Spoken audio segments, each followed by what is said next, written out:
Salut à toi, salut mon entrepreneur à succès, j'espère que tu vas bien. J'étais un peu absente quelques semaines parce que j'étais en déplacement professionnel sur plusieurs continents. Donc là, je suis revenue et je vais te parler d'un sujet qui me tient à cœur, qui est un peu assez perturbateur pour certaines personnes, mais j'aimerais franchement le résoudre parce que 2023, c'est une année où je vais en parler de plus en plus. On parlera de la dette. La dette, la dette, la dette. Et oui, la dette, c'est un sujet qui perturbe, mais aussi il faut trouver des stratégies afin d'y sortir, afin de le résoudre. Donc, moi, je suis Ingrid de clarisinvestment.com, une entreprise de services qui aide les entrepreneurs à générer plus de cash sans avoir à dépenser un sou de leur revenu mensuel. Si tu es une personne qui m'écoute, je t'encourage beaucoup à continuer à suivre mes vidéos, à partager au maximum parce que mes sujets peuvent servir de leçon pour personne ou alors peuvent me permettre de transformer des vies ou alors résoudre un certain suicide parce que j'en ai eu de par le passé. Aujourd'hui, la dette, encore la dette. La dette, qu'est-ce que ça veut dire? La dette, c'est en fait un emprunt sur ton futur. C'est de l'argent que tu empruntes sur le futur. Si tu as des revenus aujourd'hui et que tu ne peux pas t'en sortir, tu viens clairement emprunter sur ton argent que tu comptes ou tu espères obtenir dans le futur afin de résoudre ton problème présent. Et crois-moi, c'est déjà une mauvaise idée. C'est même une mauvaise idée de penser à vouloir vivre le futur dans le présent. Il faut se contenir ou alors il faut apprendre à se contenir avec ce que tu as. Il faut apprendre à se contenir avec ce que tu as. Il faut apprendre à vivre en fait avec ce que tu reçois aujourd'hui. Et pour des personnes qui sont chrétiennes, la Bible nous demande en fait de se contenir avec ce que nous avons. Il est franchement important de vouloir, dans ta situation présente, de retourner vers ton Créateur et de prier de plus en plus afin qu'il t'aide, n'est-ce pas, à sortir du chaos dans lequel tu t'es trouvé. Alors, quelles sont les stratégies pour sortir de la dette? Juste en fait de regarder tes points de dépenses. Quels sont tes points de dépenses? Sur quel argent? Ou alors comment en fait gérer tes dépenses? Et beaucoup d'entrepreneurs n'aiment pas regarder en fait les postes de dépenses. Beaucoup de personnes se disent que oui, ils savent combien ils gagnent par mois, mais c'est trop compliqué pour eux d'aller faire cet exercice-là. D'aller regarder de plus près combien ils reçoivent en monnaie. Alors, qui sort, pardon, en monnaie dans leur compte bancaire, n'est-ce pas?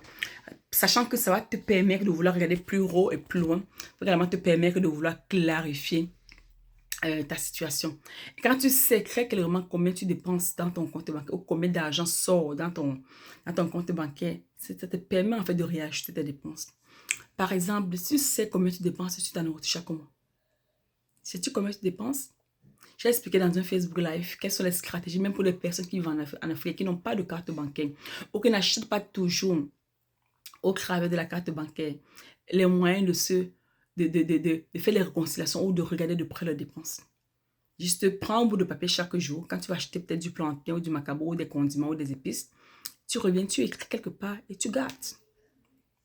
Que tu as acheté peut-être que 20 000 francs aujourd'hui pour le plantain ou 2 000 francs pour le plantain ou pour des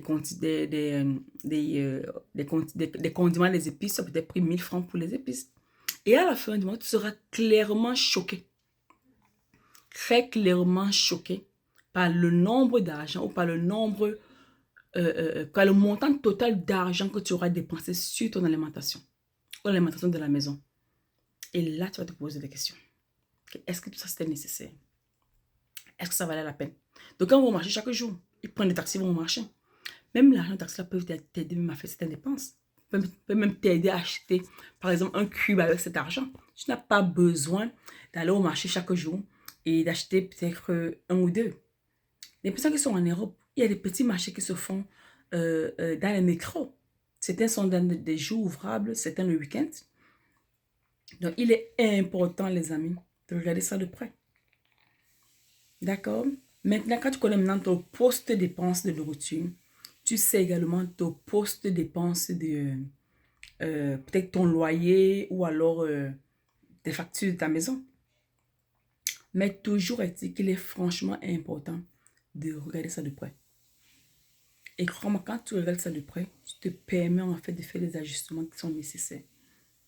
Quand tu regardes ça, les dépenses de près, ta vie n'est plus comme avant.